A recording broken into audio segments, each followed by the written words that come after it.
সাধারণ মুদিখানার দোকানে হিসাব করবার জন্য যেটুকু যোগ বিয়োগ গুণ ভাগের প্রয়োজন হয় সেইটুকু অঙ্ক সেইটুকু হিসাবও যদি কেউ জানে তাহলেই বুঝতে পারবেন যে এবারে পশ্চিমবঙ্গে এই বিধানসভাতে নির্বাচনে বিজেপি শুধু সরকার গঠন করতে চলেছে তাই শুধু না, ল্যান্ডস্লাইড ভিক্টরি যাকে বলা হয়, নিরঙ্কুশ সংখ্যাগরিষ্ঠতা যাকে বলা হয়, এবং বিজেপির এমনকি দলীয় অনেক বড় বড় নেতাও হয়তো কল্পনা করতে পারছেন না তার থেকেও ছাপিয়ে যাওয়া একটি জয় আসতে চলেছে। এবং আবার বলছি যে সেটা একদম মুদিখানার দোকানে যেটুকু যোগ বিয়োগ গুণ ভাগের দরকার হয় সেইটুকু যদি মাথায় রাখেন তাহলেই পরিষ্কার হয়ে যাবে। তার সাথে রয়েছে আরো বেশ কয়েকটি বিষয়, সেই সমস্ত বিষয়গুলো আপনাদের সামনে তুলে ধরছি। নমস্কার, মানুষের ভাষায় আপনাদের সকলকে স্বাগত। আমি প্রবীর রায়চৌধুরী আপনাদের সাথে। আপনাদের যে পরিমাণ সমর্থন পাচ্ছি, যে পরিমাণ আবেগ দেখতে পাচ্ছি কমেন্ট বক্সে, তাতে আমি কৃতজ্ঞ। আমাদের মানুষের ভাষার তরফ থেকে সকলকে শুভকামনা জানাই, সকলের মঙ্গল হোক। সেই সঙ্গে জানাই যে যারা নতুন দর্শক আছেন তারা একটু সাবস্ক্রাইব করুন এবং হাত খুলে কমেন্টে লিখুন, যাতে আপনার কমেন্টটাও শেয়ার করে, আপনারা যদি একটু শেয়ার করেন তাহলে বহুদূর পর্যন্ত আপনার লেখাটাও যাতে পৌঁছে যেতে পারে এই এপিসোডের সাথে।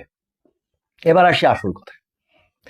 দেখুন, বহু ভোট অ্যানালিস্ট, ভোট পণ্ডিত যাই বলেন না কেন, তারা তো তাদের কাজ করবেনই, কিন্তু এ বাদেও আজকে যদি এখানে বসে একটা টাইপ করে আমি লিখে দিই যে তৃণমূল কংগ্রেস বিজেপির থেকে এত এত বেশি আসন পেতে চলেছে, সেইটা কাজটা করে একটা সুন্দর করে গ্রাফিক্স ডিজাইন করে এই স্ক্রিনের পাশে রেখে সেটা দেখে পড়ে পড়ে বলে দিতে খুব বেশি হলে আধ ঘন্টা লাগবে।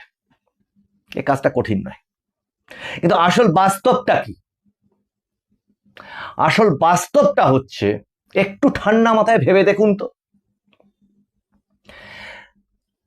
মানুষ 2011 সালে তৃণমূল কংগ্রেস ভোটে জিতে আসার পর, এবং যদি আপনি 2016 সালটাকে বাদ দেন, কেন বাদ দিতে বলছি তার একটা কারণ আছে, যে 5টা বছর সরকারে একটা নতুন দল এসেছে, লোকের একটা সেন্টিমেন্ট থাকে, ঠিক আছে 5টা বছর তাকে একটু সময় দাও, সুযোগ দাও।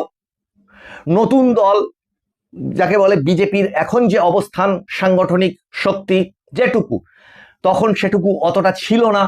আর সিপিএম একেবারে পর্যুদস্ত হয়ে সবে 2011 সালে হেরে নতুন করে চ্যালেঞ্জ করবার মতো জায়গাতে তখন ছিল না। কাজেই একেবারেই বলা যায় ফাঁকা মাঠে গোল করবার মতো অবস্থা ছিল হচ্ছে সেটা ওই 2016 ইলেকশনে। যদিও 2014তে প্রবল মোদি ঝড়ে সারা ভারতবর্ষে যখন বিজেপি আসে, এই রাজ্যে অতটা সেই প্রভাব দেখতে পাওয়া যায়নি, তার কারণও সেই ওইটাই। কিন্তু এর পর থেকে যদি বলেন, মানুষ আমাদের এই বিধানসভা, পৌরসভা এবং কি বলে পঞ্চায়েত, এগুলোতে মানুষ আদৌ ভোট দিতে পেরেছে কি? এই প্রশ্নটা সকলের কাছে আছে এবং সবাই সেটা জানেন। আশপাশে নিজের পাড়ায় গ্রামে সবাই জানেন যে ভোটগুলোতে ঠিক কি হয়েছে। এবার আসি যে তাহলে প্রশ্ন উঠবে, তাহলে বিজেপি 2018 সালে কি করে অতটা ভালো রেজাল্ট করলো? ভুল বলছি, 2019 সালে অত ভালো রেজাল্ট কি করে করলো? 18টা সিট কি করে পেল? এইখানে কিন্তু হয়ে গেছিল একটা মিস্টেক, সেটা তৎকালীন শাসক দল তৃণমূল কংগ্রেসের পক্ষ থেকে। যে একটা লোকসভা নির্বাচনে দেখুন, ওই একদম নিচুতলার কর্মীদের ঠিক অতটা অ্যাগ্রেশন থাকে না যে এই বুথ জ্যাম করে দেবো, এ করে দেবো, তা করে দেবো, মানুষকে গিয়ে একরকম যাকে বলে থ্রেট দেখাবো। বিধানসভা, পঞ্চায়েত এবং আরো ভালো বললে পৌরসভা, পঞ্চায়েতে যত বেশি হয়, এটা বিধানসভাতে যত বেশি হয়, লোকসভা ভোটে কিন্তু ওই ধরনের জিনিসটা অতটা হয় না। মানে বুথ লেভেলে যে সমস্ত কর্মীদের যে সমস্ত আগ্রহ, সেই জায়গাটা অতটা হয় না। এটা যেমন একটা কারণ। দ্বিতীয় কারণ হচ্ছে যে 2019 সালে তৎকালীন শাসক দল ওই বিজেপির সংগঠনকে খুব একটা পাত্তাই দেয়নি। ফলত মানুষ যে ভোটটা 2019-এর লোকসভাতে দিতে পেরেছিল, সেইটা কিন্তু খুব খুব ইম্পর্টেন্ট, এবং সেটা দেখিয়ে দিয়েছিল যে মানুষ যদি ভোট দেয় তাহলে কি হতে পারে।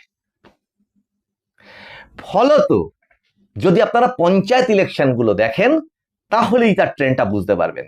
2013, 18 এবং 23 এই তিনটে পঞ্চায়েত নির্বাচন যদি দেখেন, তারই গায়ে গায়ে লাগানো এক বছরের অন্তর অন্তর করে পৌরসভা ইলেকশনগুলোকে যদি দেখেন, কলকাতা পৌরসভা ইলেকশনকে বা হাওড়া এইগুলোকে যোগ করেই বলছি, কি দেখা গেল? যদি 13-র পঞ্চায়েতটা বাদ দেন, তার কারণ সেই একই কারণ যে সবে 11-ই তৃণমূল কংগ্রেস এসেছে, তাকে চ্যালেঞ্জ করবার মতো কোনো শক্তি তখনো পর্যন্ত গড়ে ওঠেনি। কিন্তু তারপর 13, 18-র পঞ্চায়েত এবং 23-এর পঞ্চায়েত ঠিক কি হয়েছিল সেটা বাংলার মানুষের কাছে একদম স্পষ্ট। কোনো মানুষের কোনো রকম ভোটের রায় জানাবার মতো কোনো অবস্থানই ছিল না। একচেটিয়া ছাপ্পা এবং বুথ লুণ্ঠন চলেছিল। সেমলি পৌরসভা নির্বাচনগুলোতে মানুষ বাড়ি থেকে ভোট দিতেই বেরোতে পারেনি। এক একটা শহরে, আমার নিজের এলাকাতেও আমি নিজে দেখেছি যে যেখানে ভোট মানে খুব মানে একটা প্রচুর মানুষ বেরিয়ে লাইন দিয়ে ভোট দেবে, সেই সমস্ত রাস্তাগুলো খাঁ করেছে সকাল থেকে, মানুষ ভয়েতে আর ভোটই দিতে বেরোতে পারেনি। এবং সেই শুরু 2019-এ ওই লোকসভাতে ওই ঘাটা খেয়ে ওই তৃণমূল কংগ্রেস বা তৎকালীন শাসক দল কিন্তু সাবধান হয়ে যায় যে না, এই যদি টেন্ডেন্সি থাকে, এই মানে 2019-এর লোকসভার টেন্ডেন্সি যদি বা ট্রেন্ড যদি এইভাবে রাখতে দেওয়া হয় তাহলে আর বেশি দিন নয় এবং সেটা 21-এই উল্টে যাবে। এটা কিন্তু বুঝে গেছিল। পিছু পিছু কিন্তু ওই রোজ ভ্যালি কাণ্ড, সারদা কাণ্ড, এই সমস্ত কিন্তু তখন 2021-এর আগে থেকে সমস্ত সব শুরু হয়ে গেছে। কেলেঙ্কারিগুলো কিন্তু পরপর শুরু হয়ে গেছে।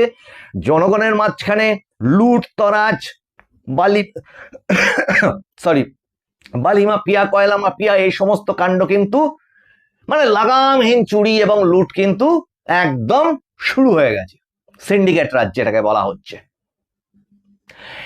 এবং তার সাথে যেটা হলো 2021-এর যে নির্বাচন, সেখানে শাসক দল সম্পূর্ণ বল প্রয়োগ করলো এবং ওই যে পঞ্চায়েত এবং পৌরসভা স্টাইলে 2021-এর নির্বাচন অলমোস্ট সেইভাবে হলো। আসছি আমি, এগুলো তো পরিস্থিতির কথা বলছি। আপনারা বলবেন যে অঙ্কটা কোথায়, এখানে আসবো, সেটাতেই আসবো, সেটাই সবচেয়ে ইম্পর্টেন্ট। 2024 যদি ধরেন, 2021-এর পরে 2024-এর যে লোকসভায় নির্বাচনটা গেল, সেটাকে যদি ধরেন তাহলে কি এইখানে কিন্তু সবাই জানেন, বিজেপির তরফ থেকেও সবাই জানেন, বিজেপির কর্মী সমর্থক যারা আছেন সবাই জানেন যে বিজেপির সাংগঠনিক কিছু দুর্বলতা সেখানে ছিল, নাহলে সেখানে আরো এক্সপেক্টেড আরো কিছু ভালো রেজাল্ট হতে পারত। কিন্তু ওই ফ্যাক্টর সেই একই ছিল যে এবার আর লোকসভাটাকেও অনেকটা বিধানসভা পঞ্চায়েতের স্টাইলে করা, মানে যাকে বলে ভোট করাও, লোকসভাটাকেও ছেড়ো না। কারণ লোকসভায় যদি আসনের হেরফের হয়ে যায় তার ডিরেক্ট প্রভাব কিন্তু, মেন্টাল প্রভাব আগামী বিধানসভাতে পড়তে চলেছে, সেটা শাসক দল জানত। কখনো লোকসভা নির্বাচনগুলোতে যে ঘটনা ঘটেনি, ওই যেটা বলছিলাম, অনেকটা লোকসভা নির্বাচন যেন একটু গাছাড়া মতো ভাব সব রাজনৈতিক দলেরই ওই বুথ লেভেলে থাকে।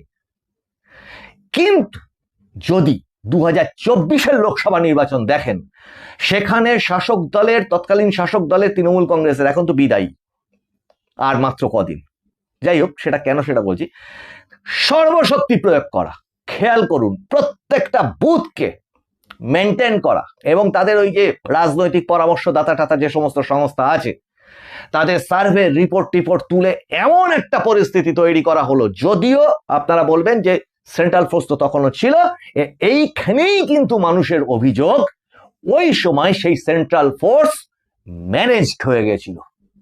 ওই সেই কাণ্ড, হাজারদুয়ারিতে গিয়ে পিকনিক করতে যাওয়া, দোলনায় দোল খাওয়া, যে কাণ্ড এবারও ঘটাতে গিয়েছিল, ওই ক্যারাম খেলতে যাওয়া, ইফতার পার্টিতে যাওয়া, করে সাসপেন্ড হয়ে চাকরিটাই খুইয়েছে প্রায়।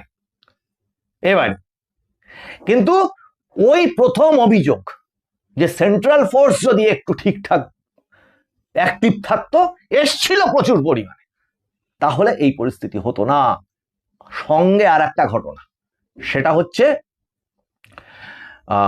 বেশ কয়েকটা দফাতে যে ইলেকশন হওয়া, এটা আর একটা কারণ। এদিকের থেকে এই লুটেরা ওদিকে নিয়ে যাও, ওদিক থেকে লুটেরা ওদিকে নিয়ে যাও, গিয়ে সংখ্যা বাড়িয়ে ভোটটাকে করতে দিও না। কাজেই আপনারা যদি হিসাব করেন, আগাগোড়া ওই সময় থেকে একটা মেজর পার্টের মানুষ ভোট দিতে বেরোতেই পারেনি। ভোট মানে হচ্ছে ভয়, ভোট মানে হচ্ছে ক্ষয়ক্ষতি, ভোট মানে হচ্ছে লুণ্ঠন, ভোট মানে হচ্ছে চকলেট বোম, ভোট মানে হচ্ছে কালীপটকা। এবং সেই সুযোগে পুরোপুরিভাবে রাজ্য প্রশাসনকে, এই যেটা দেখতে পাচ্ছেন এখন, মানে ঠক বাঁচতে গাঁউজার হয়ে যাচ্ছে নির্বাচন কমিশনের, সেটা তার সাথে যোগ দিন মানে রাজ্যের যে পুলিশি সিস্টেম, এই সমস্ত সিস্টেমগুলোকে, যাকে বলে যতগুলো তোমার মানে হাতে অস্ত্র আছে সব প্রয়োগ করে দাও, দিয়ে লোকসভা ইলেকশনটাকে কোন রকমে বার করে নেওয়া। তার মধ্যে থেকেও কিন্তু বিজেপি 12টা আসন বার করে নিল, এবং খুব ন্যারো মার্জিনে, যেরকম অনেক সময় বিধানসভা নির্বাচনে যেরকম ফলাফল হয়, সেরকম ন্যারো মার্জিনে বেশ কয়েকটা সিট বেরোলো, যেটা যদি একটু এদিক ওদিক হয়ে যেত তাহলেই কিন্তু 20-22টা বিজেপির দিকে চলে যায় হিসাবে। এবার আসুন আসল জায়গাতে, অঙ্কের হিসাব।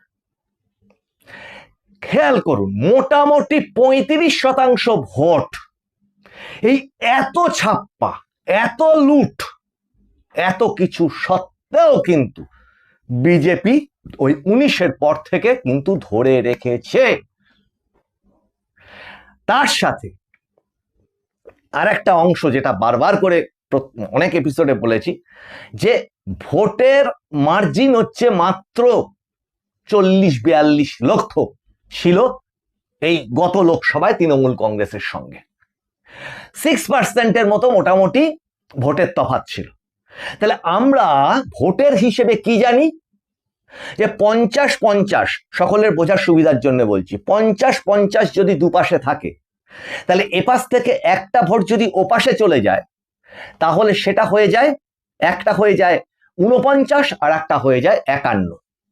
মানে একটা ভোট উল্টো দিকে চলে গেলে ভোটের তফাৎ গিয়ে দাঁড়ায় 2। তাহলে 6% ভোটের তফাৎ কি একটু বেশিই ধরুন না, 6.5%। তাহলে 3.5% মাত্র ভোট যদি বিজেপির দিকে চলে আসে, তাহলেই পুরোটা মিলে উল্টে যাবে। মাত্র 3.5%-এর কথা আসলো। এখানে আসুন, যে এই যে 35% কি কখনো ধরুন 37% ভোট যেটা বিজেপির আসছিল, সেটা কিন্তু পুরোটাই সম্পূর্ণ পরিমাণে হিন্দু ভোট। কিন্তু হিন্দু ভোট বেরোতে পেরেছে কতটা? লাস্ট ইলেকশনেরও যদি হিসাব ধরেন, গোটা যদি হিন্দু ভোটকে 100 ধরেন, তার মধ্যে মাত্র 59% হিন্দু ভোট দিতে বুথ পর্যন্ত যেতে পেরেছে। আসল অঙ্কে তো এখনো আসেনি। তাহলে এত কিছু মানে তৃণমূল কংগ্রেস করা সত্ত্বেও বিজেপি ওই রেজাল্ট গুলো করেছে। কখনো 19-এ 18টা পেয়েছে, কখনো বিধানসভায় 77টা পেয়েছে, কখনো লোকসভায় 12টা পেয়েছে, কখনো মানে দাঁত চেপে লড়াই করে কিছু পঞ্চায়েত সমিতি দখল করতে পেরেছে। এত কিছু করা সত্ত্বেও তার সাথে যদি যোগ দেন যে উল্টো দিকে তৃণমূল কংগ্রেস যে ভোটটা পেয়েছে, তার একদম, যাকে অনেকেই বলেন, এবং সেটা অনেকটা বাস্তব, যে বিজেপি কিন্তু কখনোই সংখ্যালঘু মুসলিম ভোটের প্রায় কিছুই 1%ও পায়নি। 0.6% কি 0.06% এরকম একটা ভোট যদি গিয়ে থাকে সেখানে। পাশাপাশি মানে কোথাও 30, কোথাও 32% মুসলিম ভোট এক চাপটে তৃণমূল কংগ্রেস এতদিন ধরে পেয়ে এসেছে। এবং ভোট দানের হার যদি ধরেন, ওই আবার 100 যদি টোটাল সংখ্যালঘু ভোট ধরেন, তার মধ্যে কিন্তু 80 কি 88 কি 90% কোথাও কোথাও কোনো কোনো বুথে 100%-এর কাছে মুসলিম ভোট কিন্তু বুথ পর্যন্ত গিয়ে ভোটটা দেয়। এইখানে হয়ে গেল, তার সাথে যোগ দিন যদি 7 to 8% আপনার হিন্দু ভোট তৃণমূল কংগ্রেসের অবশিষ্ট ছিল। কিন্তু সেটা কোনটা? এই মুসলিম ভোট, হিন্দু ভোট, এই যে এত আলোচনা হচ্ছে, এর মধ্যেই তো মিশে ছিল ওই অত মৃত ভোট 58 লক্ষ, 58 না আরো বেশি, প্রায় 60-65 লক্ষ মতো। তার সঙ্গে এবারে যোগ দিন যে এসআইআর এর এই সাপ্লিমেন্টারি লিস্টে যোগ টোক করে টোটাল 90 লক্ষ, 18% তো এখানে ধুয়ে মুছে গেছে। মৃত ভোট তো আর ফিরে আসবে না এই তালিকাতে। তাহলে এই 58 লক্ষের ক্ষতি বা 60 লক্ষ 62 লক্ষের ক্ষতি তো আর কোনোভাবে পূরণ হবে না শাসক দলের। তার কারণ ওটাই ছিল ওই শাসক দলের। ওর সাথে যদি যোগ দেন পার্সেন্টেজ হিসেবে প্রত্যেকটা বিধানসভাতে, তাহলে সেটা কত দাঁড়াচ্ছে? কতটা করে ভোটের অ্যাডভান্টেজ তারা পেয়ে এসেছে এতদিন। যেটা ভোটটা হতো, শুরু হতো আর শেষ হতো কখন, সাধারণ ভোটার জানতেই পারতো না ভোট হয়ে গেল। এই অ্যাডভান্টেজ এখন আর নেই। তাহলে এইবারে ব্যালেন্স যেটা বাকি ছিল মানুষের পাওনা, সেটা কি ভোটটা দিতে দাও। যেখানে ওই অত ছাপ্পা অত রিগিং এর পরেও ওই হিন্দু ভোট বুথে গিয়ে ভোট দিয়ে দেখিয়ে দিয়েছে যে হ্যাঁ 35 থেকে 36% ভোট বিজেপিকে আমরা দিই। তাহলে এবার শুধু শেষ অংশটা কল্পনা করুন, মার্জনা করবেন, এপিসোডটা একটুখানি লেন্দি হচ্ছে কারণ এতটা বলবো কি করে।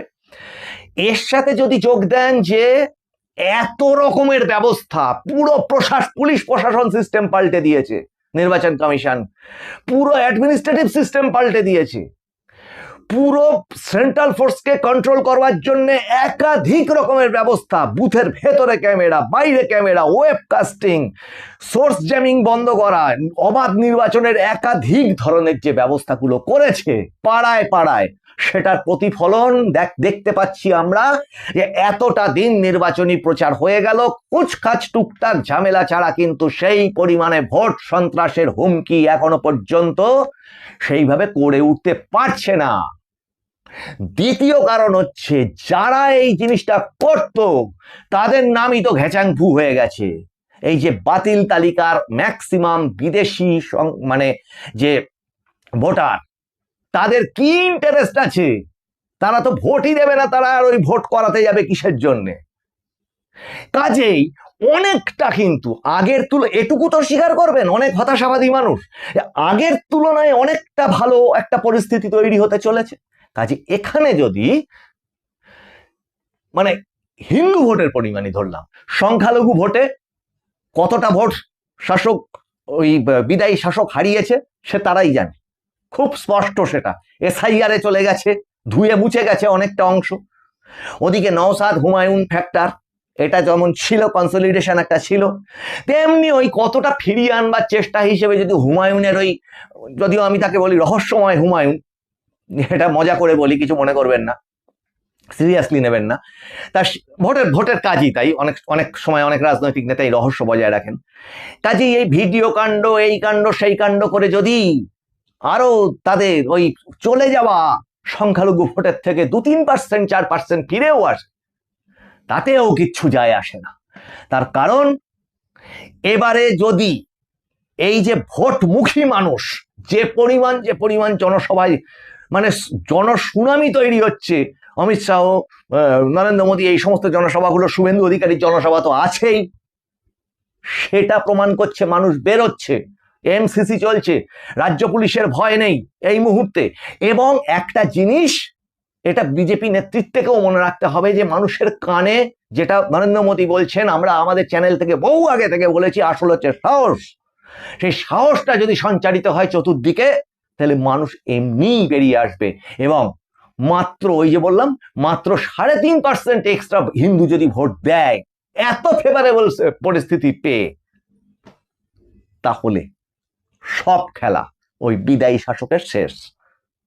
এবং সেটা কিন্তু একটা কেন্দ্রে ঘটবে না, সব কেন্দ্রে ঘটবে। এবার অনেকেই চুলচেরা বিশ্লেষণে বসেছেন, ওই কেন্দ্রে কতটা সংখ্যালঘু আছে, সেই কেন্দ্রে কতটা কি আছে, এসআইআর হয়ে যাওয়ার পরে সব অঙ্ক ঘেঁটে কাজে এই যে ফ্রেশ একটা ম্যান্ডেট, এই ফ্রেশ ম্যান্ডেট কিন্তু এবার ইতিহাস তৈরি করতে চলেছে। কারণ 59% হিন্দু ভোট কিন্তু এবার ওই দিতে বেরোবে না, এবার কিন্তু অনেক সাহস নিয়ে 70% হিন্দু, 60-70% হিন্দু কিন্তু ভোট দিতে বেরোবে। তার কারণ আগেই বলে নিয়েছি যে বিজেপি মুসলিম ভোট পায় না, তার টোটাল ওই যে 35, 37, 38 যে ভোটটাই থাকুক না কেন, সেটা ছিল হচ্ছে পুরোটাই হিন্দু ভোট, এবং সেই ভোটের ইনক্রিজ হতে বাধ্য। এবার লাস্ট একটা ডিবেটের প্রশ্ন থেকে যেতেই পারে, এসআইআর এ তো অনেক হিন্দু, প্রকৃত অনেক হিন্দু নাগরিক, তার ভোটও তো অনেক বাদ গেছে, যেটা অনেক প্রকৃত সংখ্যালঘুর ভোটও হয়তো বাদ গেছে। ধরে নিন না, তাহলে 50-50 লস হয়েছে, ধরেই নিন দুদিকে 50-50 লস হয়েছে, তাহলে তো অঙ্কের হিসাবটা একই থাকলো। কাজেই বিপুল বিপুল বিপুল ভোটে বিজেপি আসতে চলেছে, এ নিয়ে আর কোনো সংশয়ই থাকতে পারে না। ওই মিসিং ফ্যাক্টর যেটুকু ছিল সেটুকু ছিল ওই প্যারামিলিটারি, সেন্ট্রাল ফোর্স, বুথের নিরাপত্তা, এবং মানুষ ভোটটা গিয়ে দিয়ে আসবে শুধু। আপনাদের এপিসোড কেমন লাগলো জানাবেন, একটু লেন্দি হলো বলেই নিয়েছি, অনেক কিছু পয়েন্ট আরো বলার ছিল, সেগুলো বাদ গেল, সামনের এপিসোডে আপনাদেরকে বলবো। আপনারা ভালো লাগলে সাবস্ক্রাইব করুন, লাইক করুন, শেয়ার করুন, নোটিফিকেশন অন রাখুন নতুন নতুন এপিসোডগুলো পাওয়ার জন্য। আপনাদের সঙ্গে আবার দেখা হচ্ছে সামনের এপিসোডে। আপনারা নজর রাখুন মানুষের ভাষার পর্দায়, মানুষের ভাষা সবার মনের কথা বলে। নমস্কার।